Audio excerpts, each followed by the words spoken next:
Hello, and welcome to another episode of Dairy Barn Inside the Exhibit. I'm your host, Peyton Ann Hodge, and today I am joined by another artist featured in the Fibers of Appalachia Exhibition, Hazel Andrews Holmes.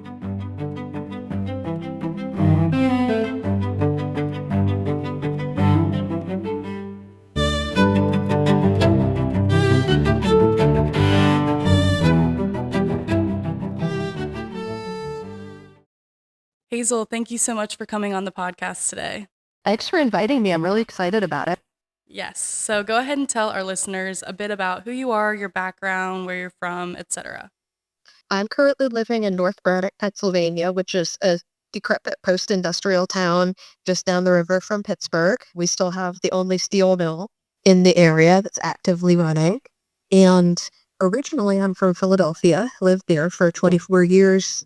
And then I moved to Athens, Ohio for grad school, stayed down there for about 6 years before coming up to the Pittsburgh area.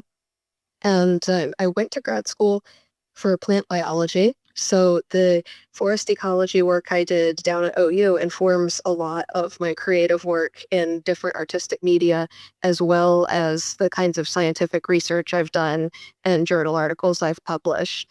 I'm especially interested in understanding how plant communities change through time, and especially how they respond to different kinds of human-caused disturbance, like how do forests regenerate on abandoned post-agricultural land, old pastures, fields that were ceased to be used as agriculture, and then the forest regenerated, what dynamics are at play there, what's influencing that. And after I moved up to the Pittsburgh area, when I was a postdoctoral research fellow, I also got really interested in post-industrial ecology and how communities assemble on slag dumps, mine waste, things like that. And that's the one that's most especially related to the piece that I had in the show, because that comes from tree species specimens that I collected on a slag heap that I also published a paper on. Wow, that is insanely cool. You talked a little bit about your piece in the show. Can you elaborate on what that is? Yeah, so for a lot of my needlework, I do botanical art that's drawn from real life specimens. And part of the creative practice isn't just, embroidering a leaf. It's also where did that leaf come from? What species is it? And for pieces like this that have multiple leaves on it, how do they relate to each other?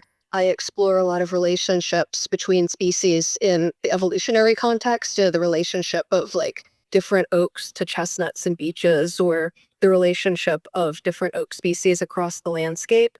So those relationships of like where the specimens were collected from and how they fit together in the art pieces is all a big part of the practice that's like not immediately visible necessarily unless you read whatever statement I've put out with them. Of course, some ecologists get it right away, but for most people who don't have ecology backgrounds, it's kind of a fun opportunity to translate some of these concepts visually and expand on them in a different medium. So that's what I did with the piece I have in this show.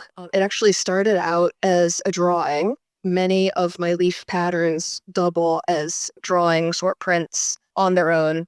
Some of them end up translated into embroidery, some of them don't. I've made some like poster series and things like that. But the origin story of this particular piece was after a conversation I had with a colleague, and we were all getting really excited about the slag dumps around Pittsburgh.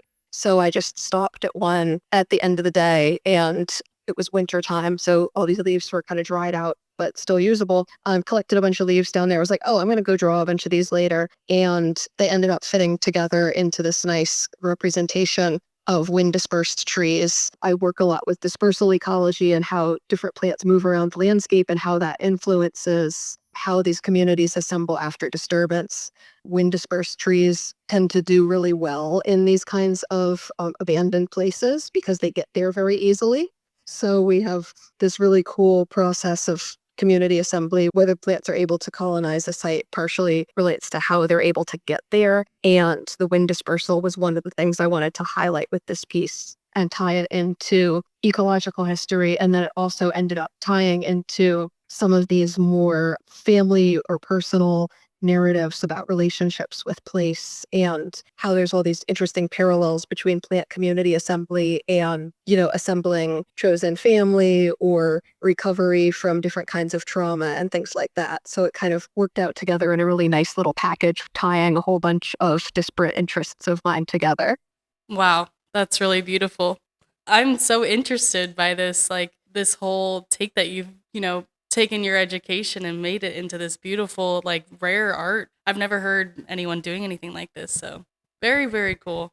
So you went to grad school in Athens. Tell our listeners how you ended up in Pennsylvania, and then also give a little bit of background of like what slag slopes are in Pennsylvania in case our listeners don't know. I'd love to. So I'm going to start out with the slag question.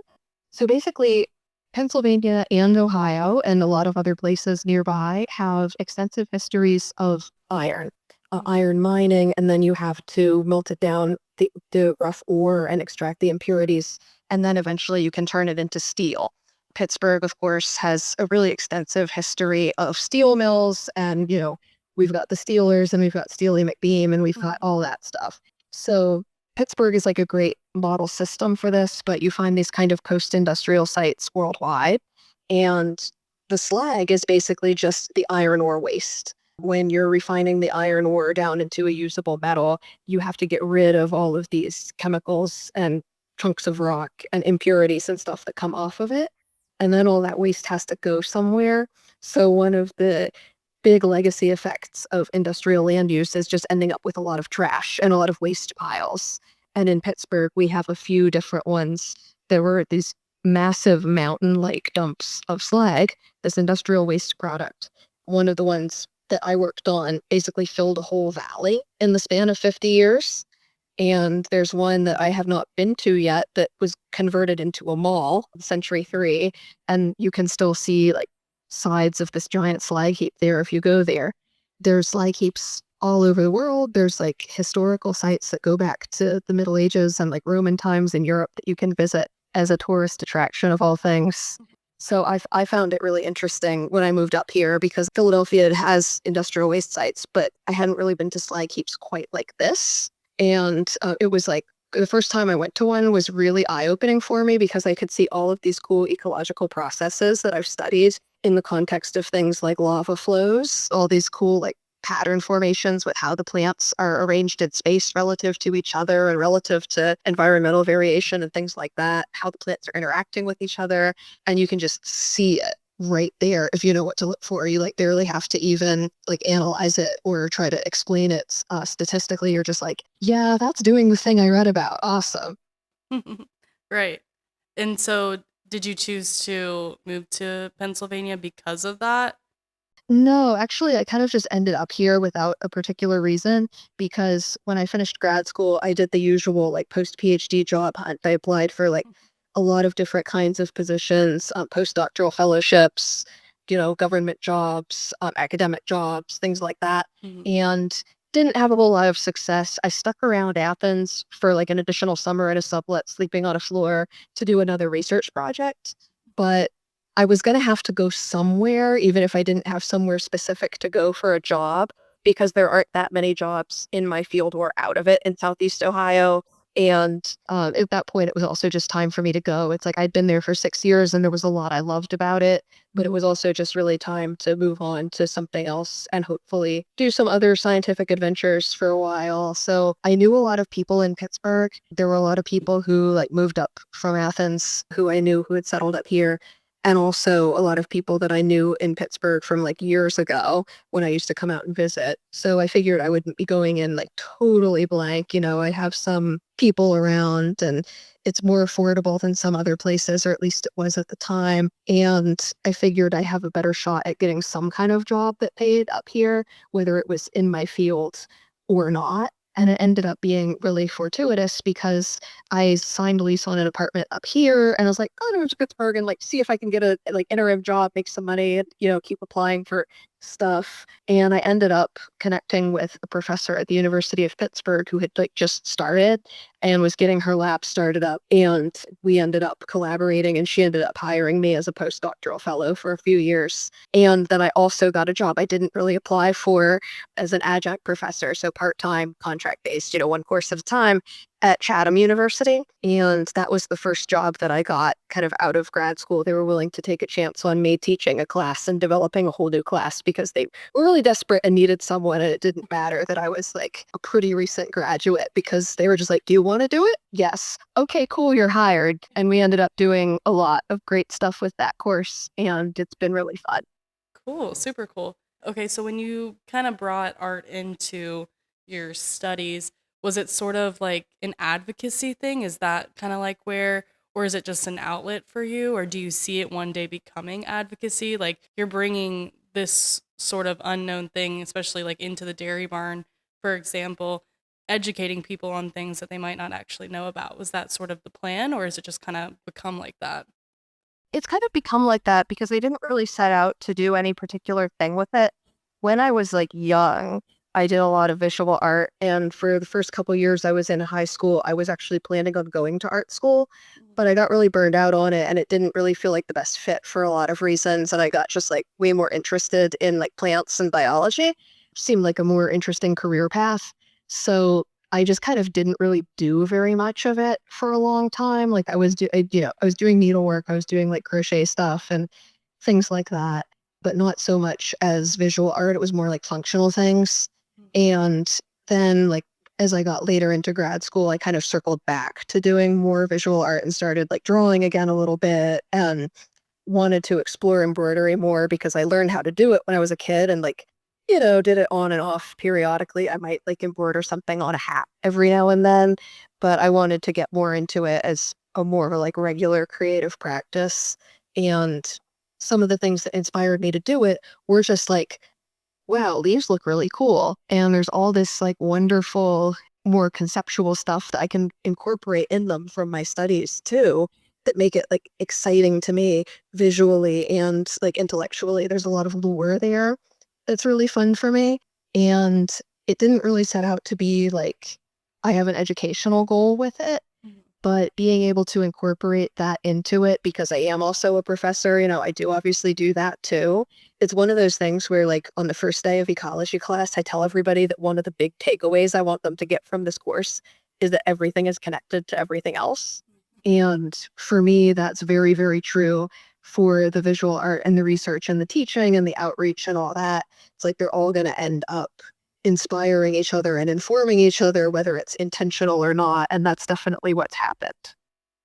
I love advocacy, especially environmental advocacy, and, incorporating it with art. That is very, very cool. Is there anything else that you would like to tell our listeners about yourself, about your work, about ecology? Most importantly, I think, and one of the things that I stress with my students as well as with my friends when I'm torrenting them is just the fact that you can see all kinds of different cool ecological processes wherever you are. And one of the cool things about any kind of like ecology background or education is being able to understand more about the world around you, wherever you are and wherever that is, whether it's a parking lot or a farm or like a national park. I think there's a lot of expectation that like ecology is something that happens, out there in heavy air quotes. Mhm. And one of the things that I stress with a lot of my work is that it's not really like that. It's kind of wherever you're at, there's something interesting to observe, and you can really get to know a lot about how the world works wherever you are. Ugh, I love that. That's so, so, so awesome, Hazel. I'm so excited for our listeners to get to know a little bit more about you and your work.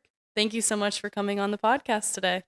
Thanks for inviting me. And I want to put in one last word about how awesome the show was because I got to go to the opening and there were so many wonderful, inspiring pieces in it that made me really happy to see. Yes, yes, exactly. So come check out Fibers of Appalachia. All right, thank you. That's all we have for today's episode. Be sure to visit the Dairy Barn to see Hazel and other artists' work in the Fibers of Appalachia show, which is currently on view until August 30th. I'm your host, Peyton Ann Hodge, and this has been Dairy Barn Inside the Exhibit. Thank you for listening.